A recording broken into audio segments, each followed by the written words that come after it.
नहीं है तो मैं कभी नहीं छोड़ूंगा। ऐसे मत कहो, माँ तुम्हारी। जो कुछ भी तुम कर रहे हो उसके इशारों पर ही कर। अब अगर वो अपनी शादी पे हमें नहीं बुलाना चाहते तो कोई बात नहीं है, हम खुश हैं, ये काफी। मुझे तो लग रहा था कि मोहब्बत के साथ साथ तुम मेरी फिक्र करना भी भूल गए हो। बताओ कि तुम्हारे दिल में कोई बात तो नहीं है। लाडली के आने वाले एपिसोड में आप देखेंगे कि अरसल तो दोस्तों अब अड़ ही जाएगा। वो तो अब सुंदर का साथ देने के लिए आखिरी ख़त्म तक जाएगा।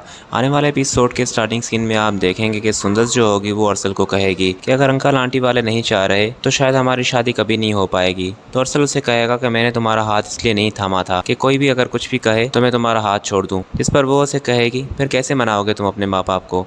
तो वो उसे कहेगा कि बाबा मान गए हैं और मुझे उम्मीद है कि अम्मी भी बहुत जल्दी मान जाएंगी। सुंदर से कहेगी कि उन्होंने शादी के लिए हाँ सिर्फ इसलिए की है क्योंकि तुम्हारे बाबा का फैसला है ये, मगर वो मुझसे खुश नहीं है। तो अरसल उसे कहेगा कि जब तुम घर में आओगी तो मुझे यकीन है कि सब तुमसे राज़ी हो जाएंगे। अभी अम्मी को सिर्फ पुराने इख्तलाफात याद हैं इसलिए ये सब कुछ बातें कर रही है वो, बाकी उन्हें तुमसे कोई भी ऐसा मसला नहीं है। एक सीन में आप देखेंगे कि अरसल को उसकी बहन नाज़ो कहेगी कि भाई आपसे ये उम्मीद बिल्कुल भी नहीं थी, आप अम्मी के खिलाफ जा रहे हैं, आप जानते हैं कि अम्मी इस रिश्ते में बिल्कुल भी खुश नहीं है। तो वो उसे कहेगा कि देखो ये बड़ों की बातें हैं, ये तुम्हें मुझसे डिस्कस करने की ज़रूरत नहीं है, मुझे जो करना है मैंने बाबा से और मम्मी से कह दिया है और बचपन से लेकर मैं उनकी बातें सुनता आया हूँ। अब अगर मैं चाहता हूँ कि मेरी शादी सुंदर से हो तो वो लोग मुझे इनकार नहीं कर सकते। और रही बात अम्मी की, तो उनसे बात करना मेरा काम है, तुम्हारा नहीं। तो नाज़ो तो ये रवैया देखने के बाद बहुत ही चिढ़ सी जाएगी कि अरसल भाई ने मुझसे इस तरह से क्यों बात की है, ये सब कुछ सुंदर की ही वजह से हो रहा है। और फिर नेक्स्ट सीन में आप ये भी देखेंगे कि सुंदर जैसे ही आएगी तो वो सारा गुस्सा अपना सुंदर पर उतारेगी